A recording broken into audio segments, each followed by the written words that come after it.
Everybody, welcome back to the Promoted channel. Thank you for joining me today. I would like to talk about something that is potentially controversial. I'm hoping it's not going to be, and that it can really just spark an informative and collaborative discussion where about predicting the upcoming job market with the 2024 presidential election. I think we have a lot of data to support both different candidates and both administrations to kind of know what the impact is going to be. And I would like to review some of those things. And I'm not trying to convince you to vote one way or the other or tell you who I am supporting and not supporting. That's not what this is intended to be. But it is intended to be a video that presents people with the information necessary to kind of either brace for impact in either direction. Because, again, this isn't intended to be a truly political video, but it is something that might have some very, very significant impacts in the very near future. While the election is only, less than a couple weeks away, the administration change or potentially staying the same is only about, 65 days away. So this is just something that I felt near and dear to my heart, where I feel like we have a track record to analyze, and hopefully we can look at this from a data-driven point of view. I'm going to start with I know I mentioned that I want to start with the data. I'm actually going to start with my own story, something that I thought was very interesting. I was in the job market very recently. And I was in the job market from before Biden getting out of the race. And what I thought was super interesting, I've talked to a couple other coaches and colleagues as well that are in this same career coaching job strategy space, as well as just other clients that I've had and people I've talked to that were in the job market themselves. And what was super interesting was when you had the Trump-Biden debate and publicly it was deemed that Trump won the debate and Biden shouldn't be a candidate anymore and blah, blah, blah, blah, blah, regardless of how you felt about the debate, right afterwards, for about 2 to 3 weeks, there was a huge surge in both job postings, online job board expansion, and also hiring.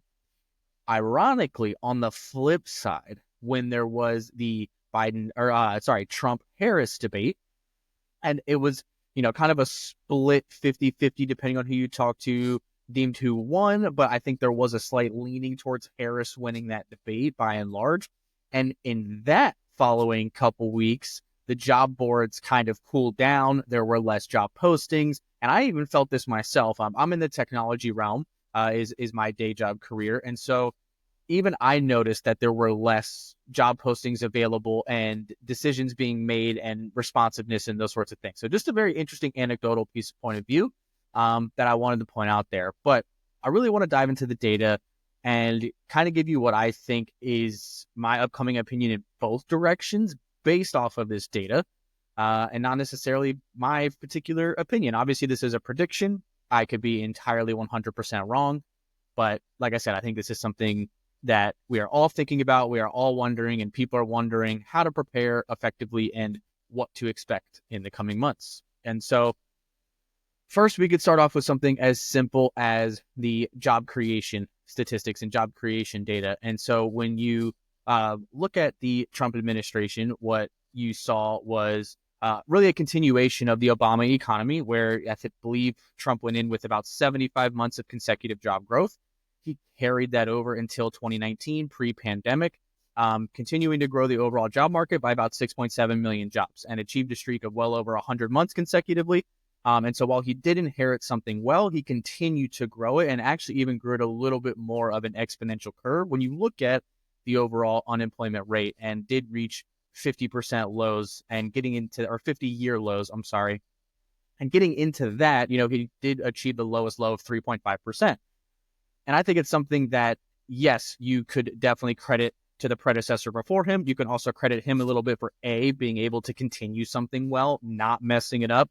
But also when you look at it on a graph, there are a little bit of steep increases in the metrics of either job creation or the decrease in the unemployment rate from when Obama was there. So a couple of the decisions that Trump made and the administration around tax cuts and deregulation and things like that clearly had an impact.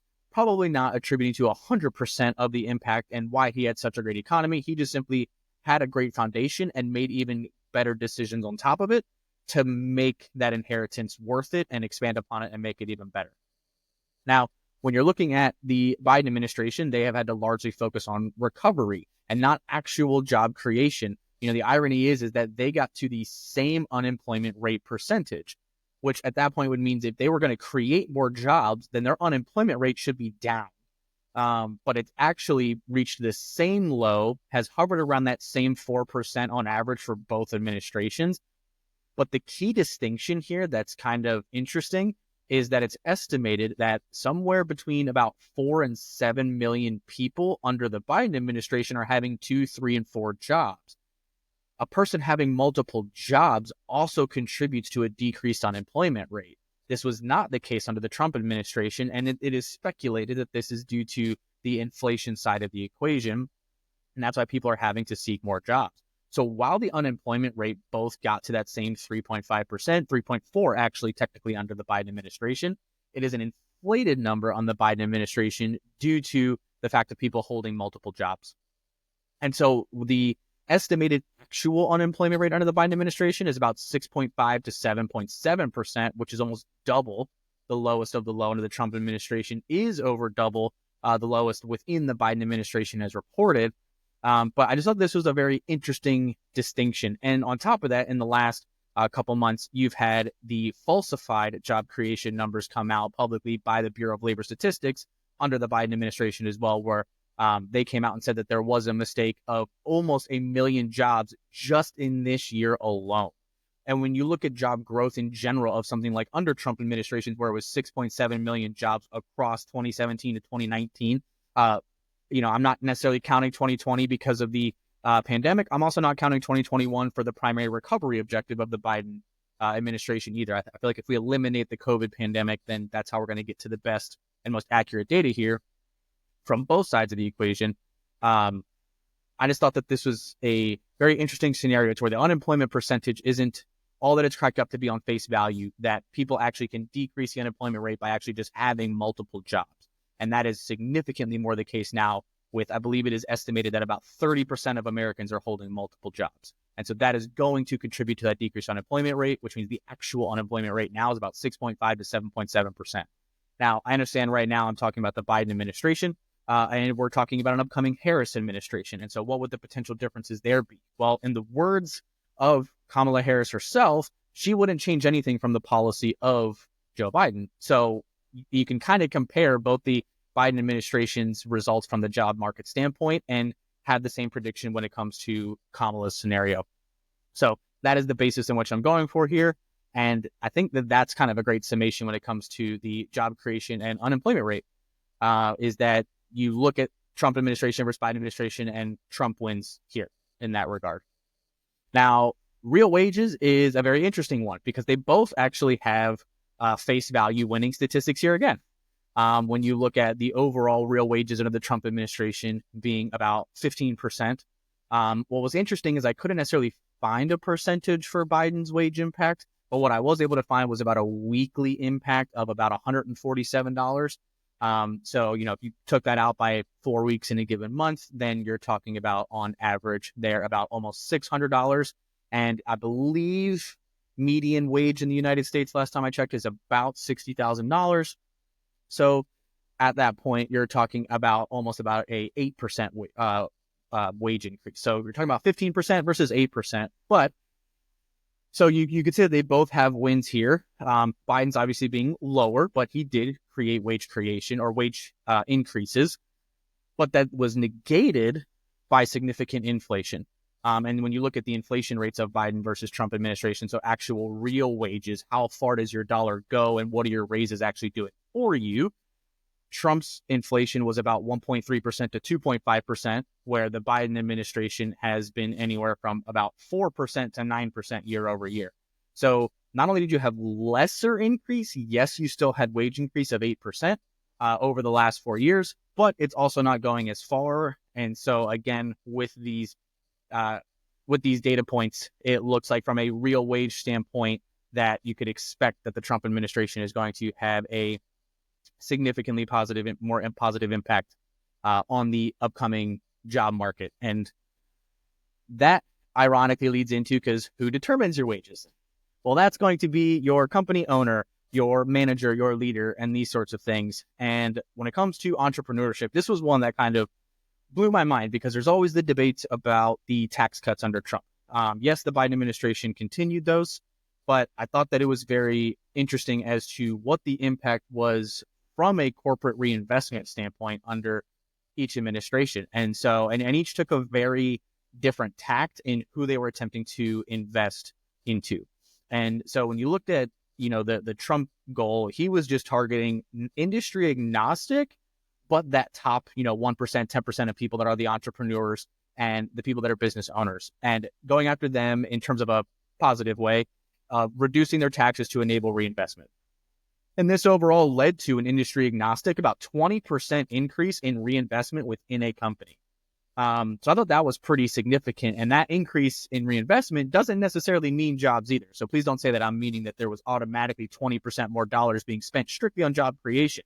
This could have been in technology. This could have been an expansion. This could have been in jobs. This could have been a variety of things. But 20% of those tax cuts went directly into the reinvestment. And you could say that, yes, they lined people's pockets, which it probably did as well.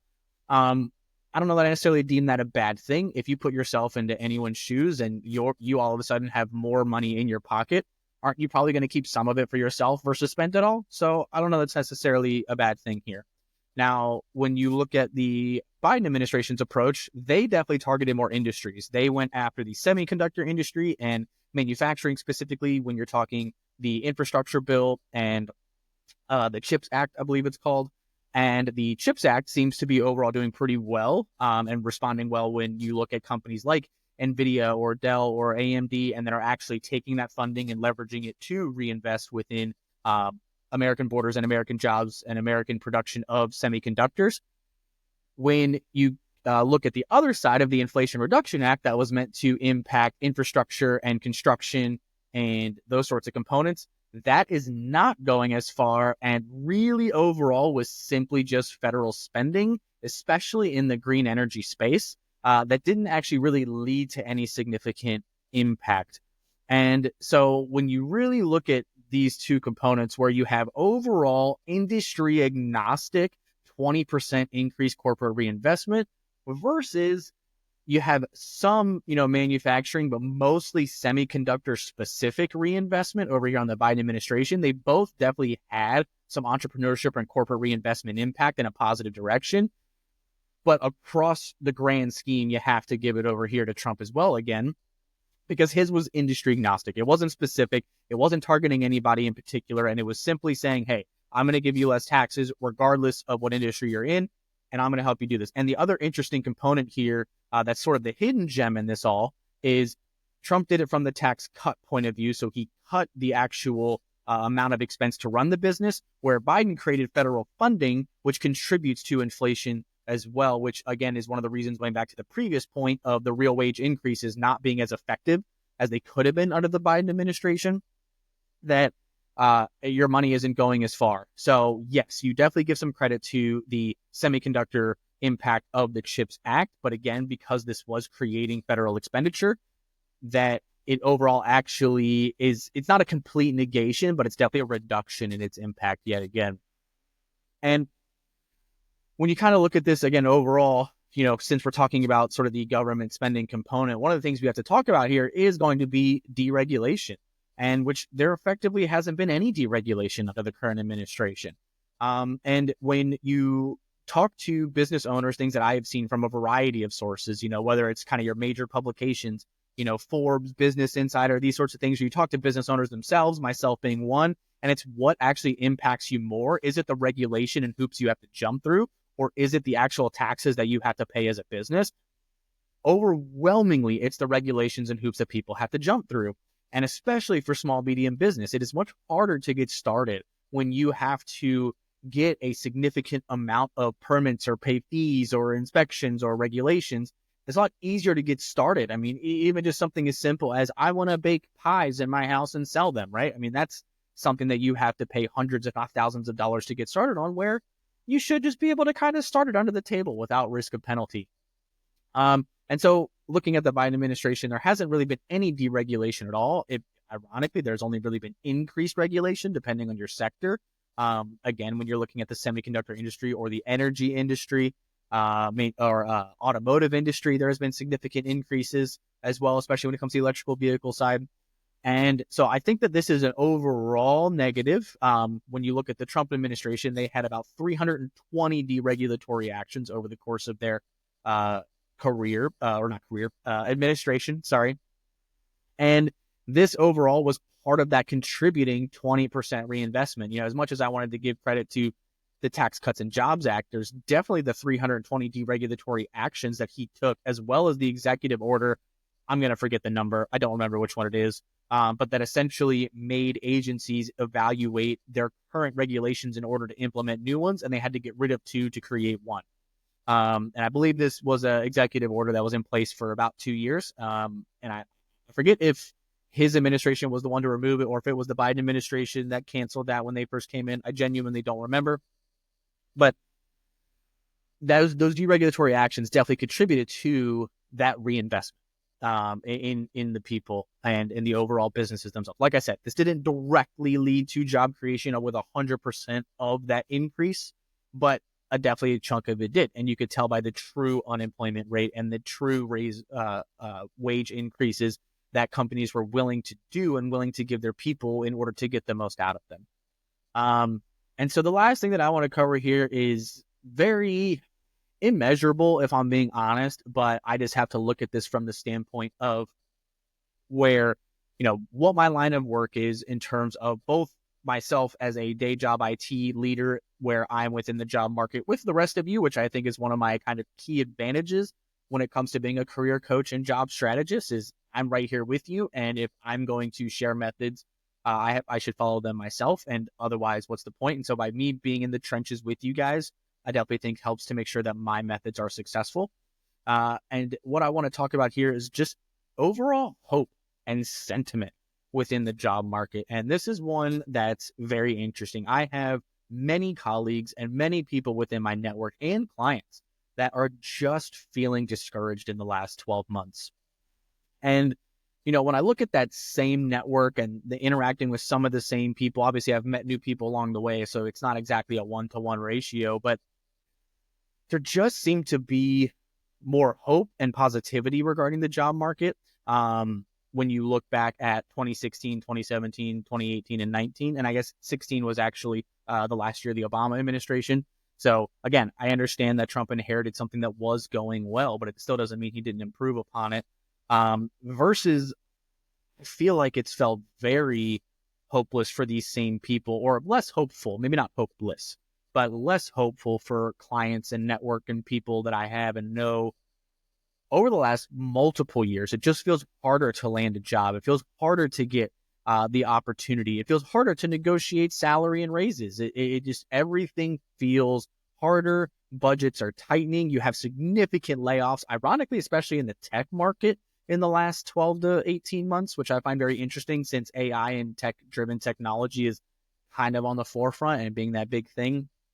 And so I don't quite have any direct metrics of this other than just human-to-human interaction. So I'm not sure if you guys agree or disagree with feeling like things over the last 12 months have just felt harder or felt worse, or you've had less hope in the administration and their impact on the job market. But that's just an overall sentiment that I think that people are feeling.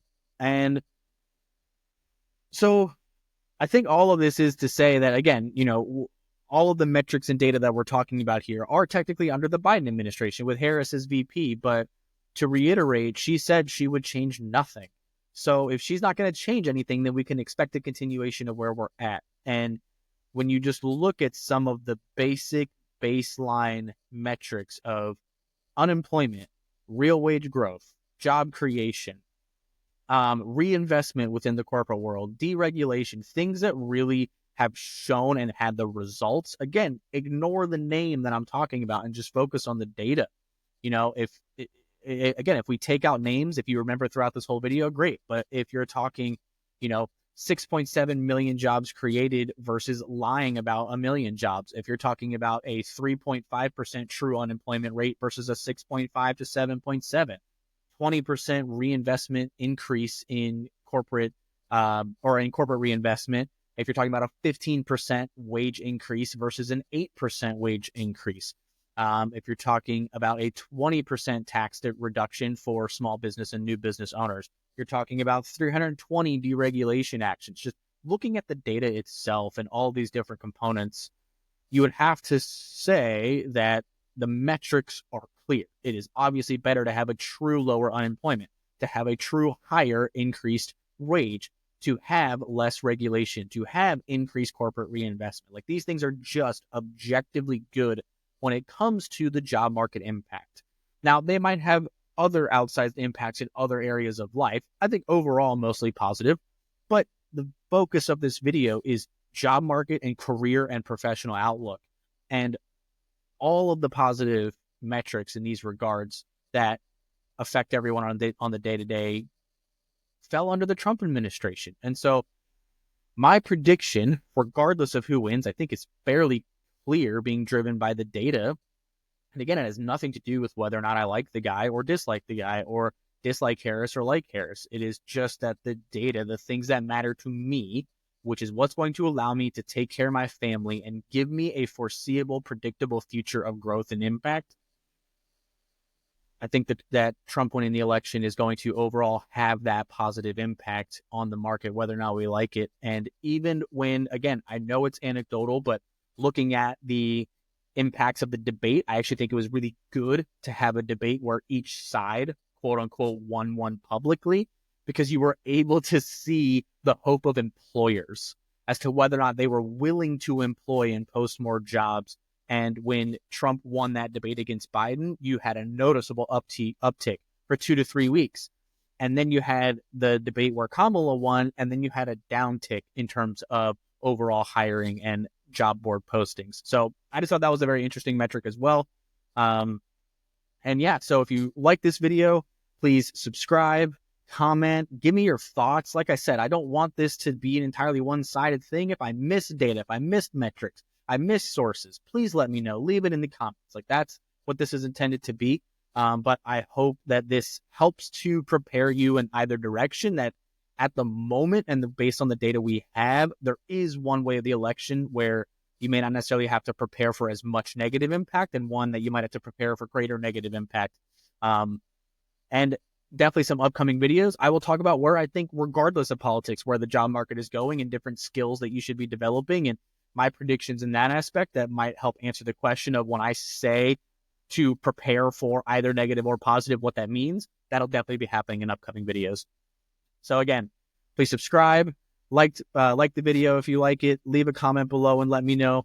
There's also a school community link if you would join that, trying to build a community of professionals oriented on growth. And if you join right now, you do get 2 hours of free coaching one-on-one with me. I do weekly seminars in there as well that are live every Friday. And I look forward to hearing from you, look forward to interacting with you, and I hope that this video shed some light on things. Thanks.